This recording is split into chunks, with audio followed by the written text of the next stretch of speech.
Hey guys, LevelCap here, and today I'm going to be talking about Planetside 2. Now, a bunch of people have been making videos talking about the status of the game so far, perhaps that they're worried about where it's going to be during launch, because we're only 3 weeks away from the full game being out. And there's still a few bugs here and there, and people are concerned about things. One thing that I can say for sure is that there's a lot of people extremely passionate about this game. I don't think I've actually felt this kind of passion for a video game in quite a while. Even Battlefield 3, you know, I was really hoping that game was going to kick ass, but Planetside, I'm really pulling for. I want this game to be awesome, and I think that's why you're seeing the community kind of like putting out these videos or showing their concerns, because they want this game to be as good as it possibly can be for launch, because we all know how key a launch is to a game. You know, you have to reach critical mass with users and players to keep the game going and growing even, otherwise it can die off. And I think that's where people are really concerned, because we see the potential of the game. If you've been playing in the beta, you know the potential that this game has to be just amazing and awesome, but it needs population to do so. So you got a lot of concerned fans and a lot of really passionate fans. Now, I'll say one thing for sure. I'm gonna play this game a lot, regardless of how the launch goes. I've played the beta. I know what kind of battles this game has to offer. I'm really excited for it. There's basically nothing gonna keep me away from this game. There's an awesome sale going on Sunday where I guess you can get like 3 times station cash or something. So if you buy station cash, you'll just get 3 times as much as you normally would. I'm already planning on dropping at least 50 bucks on that sale.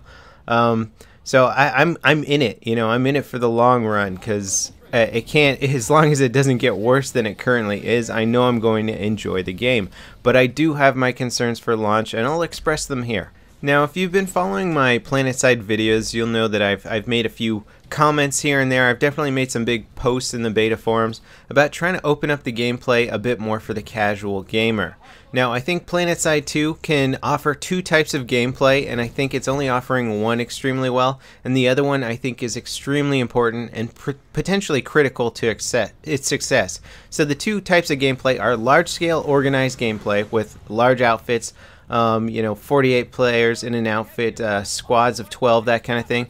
And then the casual gameplay, where it's either one player running around by himself or just 2 people. As you can see, I'm playing in a squad with Matimio right now. It's just 2 of us running around and shooting at stuff. I think the casual side of just the solo play or the smaller squads and stuff like that needs a lot of work, especially for new players getting into the game. Now, whenever I've made a post in the forums trying to potentially implement some features that would be cool for smaller squads, or help out the solo player a little bit, I've been met with some serious harsh criticism, because the hardcore Planetside fans, they've got their big outfits. You know, they know what this game has to offer when you have large-scale organized operations, and there's their mentality about this. And I think a lot of the Planetside mentality so far has been, rather than making the game fun for the casual player or smaller groups of players, is to sort of make tools in the game that really point you at joining larger outfits. I know Total Biscuit has the opinion that you need to join a large outfit in order to enjoy this game, and I really think with just a few small changes you can make this game fun for the casual player and not ruin the large-scale organized aspects of the game. I think you can have 2 basically ways of playing the game that are still really fun, that don't impede on each other. Now, one of the bigger criticisms that I've heard for any of my ideas that try and improve solo play, make it a little bit easier, make the game better for the solo players or the smaller squads, you know, the easy response is go play Battlefield or go play Call of Duty if you want that sort of solo play experience. And I find that really unfortunate, because I don't want to play those games necessarily. I want to play Planetside.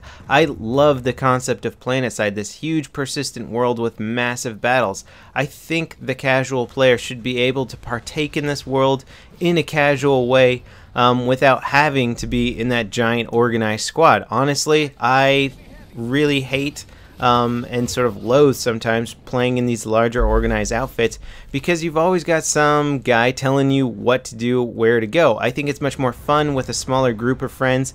You can play a little bit more casually and be like, hey, you want to attack this point, or let's try a little max rush here, or something like that, as opposed to, okay, everybody, in 5 minutes we're going to move out as maxes or as tanks or all this stuff. And you're just following orders. You know, I really like to just sort of have my freedom, let off some steam, play in a little bit more casual of an environment. That's just my game style. And people are like, well, you know what? If that's your game style, go play this game or go play that game. And I don't think that I should need to. I think Planetside is such a cool concept, and that it only needs a few small tweaks to make it that much better and that much more fun for the casual gamer. So why not? And the thing that really strikes me as weird, especially from the larger outfits and their big criticisms against making the game fun for the casual player, is that honestly the big outfits need the casual players. The large outfits can sort of dictate battles almost in a way. They can send 4 or 5 galaxies to a base and start attacking it. All of a sudden the map lights up and all the casual players start dropping in over there and a giant battle starts. You know, then the larger outfits get their big battles that they want to fight in, and they're mopping up the casual players, because honestly, let's face it, the big organized squads are really going to have the advantage when 5 maxes come running around the corner, and if you're just playing by yourself, you're toast. It doesn't matter. So, you know, I think the two groups can work really well together. The large organized outfits can sort of dictate battles, organize the game, talk to other large outfits, and sort of push battles in different directions.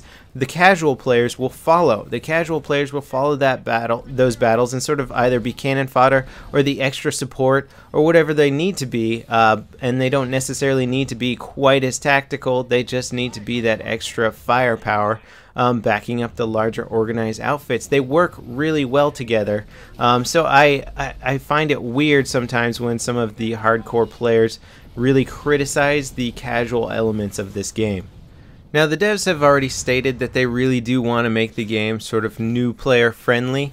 And that's great. I totally believe them and understand and know that they're actually working on all these aspects of the game. Will they be in the game when it's ready for launch? That's the big question. That's what I think everybody is concerned about right now. Obviously, we want a tutorial system. I know they're working on some cool concepts with the map to make it a little bit more readable. I talked with a dev during the brunch on Sunday at the last day of SOE Live, and they were talking about doing a heat map that sort of showed the action on the map and showed you, like, you could look at the map and see where precisely large amounts of action were going down or large amounts of combat were going down, and you could sort of go in that direction. You could find the big battles, and that would be great for the casual player. The casual player wants to just throw themselves into those large battles. You know, sure, you might lose, you might win. The point is, you're shooting at guys, you're having fun, there's large amounts of action, and implementing something like that right off the bat and making it easy to use, showing players how to use it, would be a great way to improve the game for the casual gamer. So ultimately, my point is, I think there's a lot that can and should be done for the casual side of things in Planetside 2, and hopefully they can implement most of that before launch. And of course, if you guys are planning on getting this game and you haven't played the beta yet, I will be making some tutorials on how to potentially improve your experience from the get-go, how to find battles, how to play solo, and that kind of thing. So I hope you guys enjoyed the video, and I'll see you next time. This is LevelCap, signing off. Fuck, I hate the terrain zoom No, in. Higby killed me. Really? Yes. Motherfucker.